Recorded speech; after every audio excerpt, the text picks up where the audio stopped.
Result को जारी कर सकते हैं। हमारे लिए अब TRE-1 में अब हमारे पास कोई और वैकेंसी नहीं आई है, कोई और मामला नहीं आया है।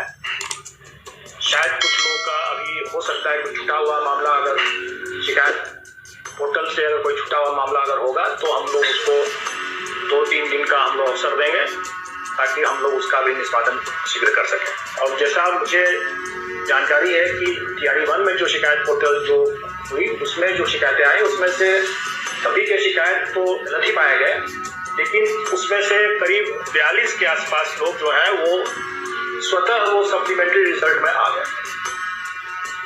तो ऐसी स्थिति में उन पर कोई कार्रवाई नहीं किया। इसके बाद हम लोगों ने TRE-2 का जो अब रिजल्ट हम लोग बना रहे हैं वो सप्लीमेंट्री रिजल्ट तरह के लोग फिर से अटकलबाजी करने लगे कि हम लोग ये कर कब हो रहा है तो ये हो रहा है, या फिर लोग कट ऑफ करने लगते हैं, तरह तरह की बातें करने लगते हैं। मैं समझता हूँ कि जो शिकायत अगर किसी की जेन्युइन है तो उसका निराकरण भी जरूर होगा, ये नहीं करने की जरूरत है। विभाग अपनी नीति के अनुरूप वो अगर आयोग को अगर देती है तो आयोग सप्लीमेंट्री रिजल्ट देगा, अगर आयोग नहीं देती है तो नहीं सप्लीमेंट्री रिजल्ट दिया जाएगा। तो ये चीज कैंडिडेट्स पर और संबंधित विभाग के ऊपर होकर निर्भर करेगा कि उसको किस तरीके से लिया जाए। आप जिसको सर्टिफिकेट दे रहे हैं उसमें कई आपत्ति और कई तरह के शिकायत आया, उसका समाधान आपने नहीं किया। हड़बड़ी में ये कई गड़बड़ी कर दी है। परिणाम आने वाला दिनों में बिहार के युवाओं को भुगत। शिक्षक बहाली के मुद्दे पर अप टू डेट आपको करा दें कि कल लगभग दिन भर हम लोग बैठे रहे और पिटीशन फाइल की तैयारी बिल्कुल चल रही है।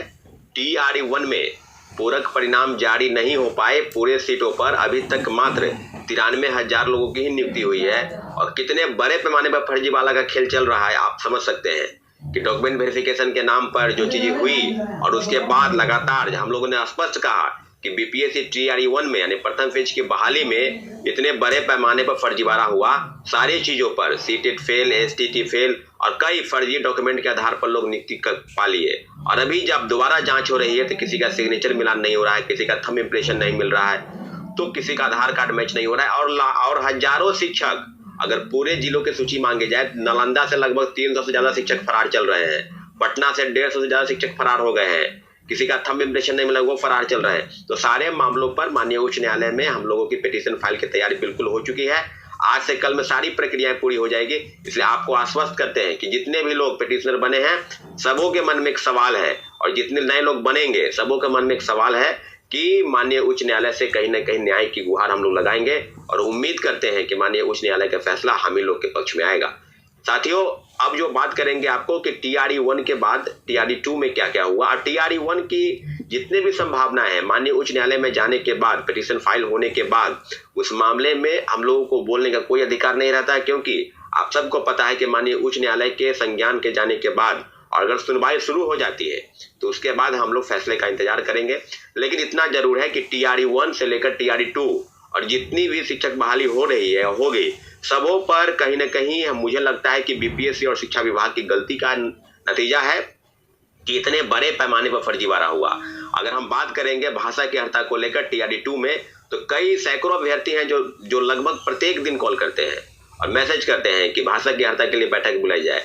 तो उम्मीद करते हैं, आप सभी से आग्रह करते हैं कि जो अभी ग्रीवांश सेल में है उसके 7वें नंबर कॉलम में जाकर, अन्य का जो ऑप्शन है उसमें जाकर आप ये भाषा की अर्हता के लिए आप एप्लीकेशन लगाइए। BPSC को बताइए कि भाषा की अर्हता की वजह से मेरा रिजल्ट नहीं हुआ, क्योंकि 25 मिनट 30 मिनट आपका समय समाप्त हो गया और खेल के बीच से कई नियम बदले गए। आप समझ सकते हैं कि जब परीक्षाएं शुरू हुई या परीक्षा शुरू होने के पहले 1-2 दिन पहले नोटिस देना चाहिए था, परंतु आपकी गलती, आप अपने जो पाप है उसको आपने ढकने का प्रयास किया।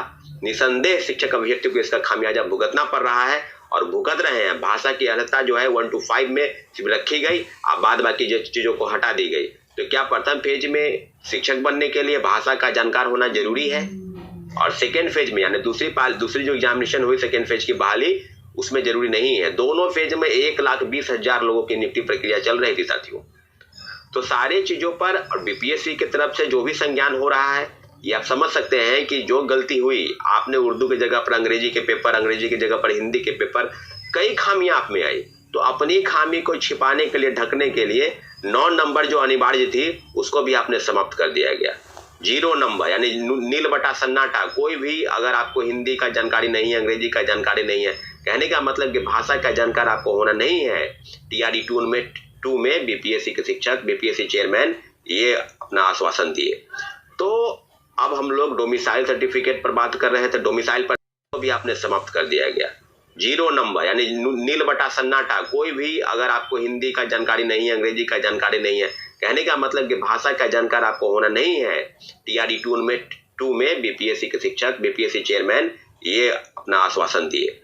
तो अब हम लोग डोमिसाइल सर्टिफिकेट पर बात कर रहे थे, डोमिसाइल पर भी काफ़ी चीज़ें हैं।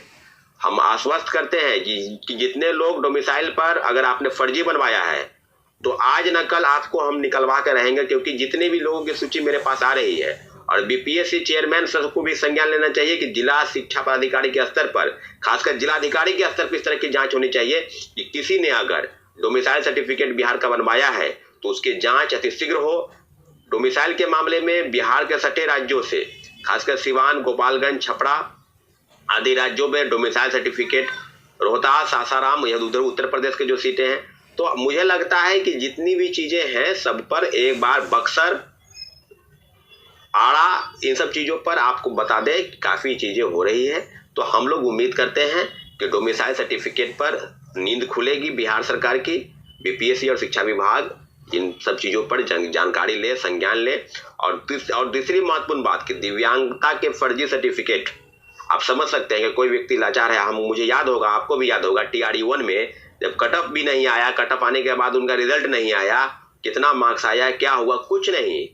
तो टीआरई 1 में दिव्यांग विद्यार्थियों के साथ, दिव्यांग जो शिक्षक अभ्यर्थियों के साथ हम लोग बीपीएससी के पास भी गए थे और पुलिस बल प्रवक द्वारा उनको हटाया गया था। अपनी मांग बिल्कुल उचित थी, लेकिन आप समझ सकते हैं कि जो मेरिट वाले हैं, जिन्होंने परीक्षाएं दी, पास की, मिनिमम कट ऑफ को पार कर लिया, उसके बाद भी उनको नौकरी नहीं लगी और फर्जी प्रमाण पत्र के आधार पर सैकड़ों लोग बहाल हो गए हैं।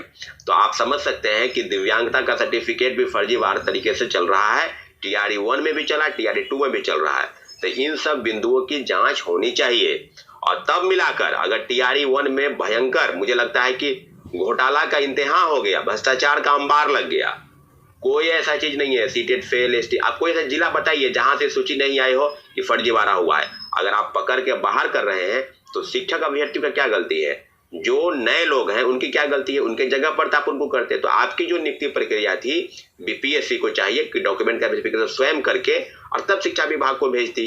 लेकिन ये जो गलती हुई, जो चूक हुई, इससे क्या हुआ कि ब्लंडर मिस्टेक आप कह सकते हैं कि आप बाहर भले ही कर दें लेकिन नए लोगों को तो आप ले नहीं सकते हैं। उनके जगह पर जो सीटें खाली हुई, तो आप बता रहे हैं कि सप्लीमेंट्री नहीं आएगा तो वेटिंग लिस्ट आएगा, सीट को जोड़कर हम बताएंगे। तो 25 अक्टूबर के ट्वीट के हवाले के बाद आपने क्या किया? कुछ नहीं किया। तो टीआरई 2 के जितने भी विद्यार्थी हैं, तो आपने स्पष्ट रूप से सुना यहाँ पे कि जो छात्र नेता सौरभ जी हैं, उन्होंने स्पष्ट रूप से कहा है कि शिक्षक अभ्यर्थियों को न्याय मिलेगा, फर्जी अभ्यर्थियों को बाहर का रास्ता दिखाया जाएगा और सप्लीमेंट्री रिजल्ट जारी होगा। तो धैर्य बना के रखिए दोस्तों। इस वीडियो में इतना ही। धन्यवाद दोस्तों। जय हिंद, जय भारत।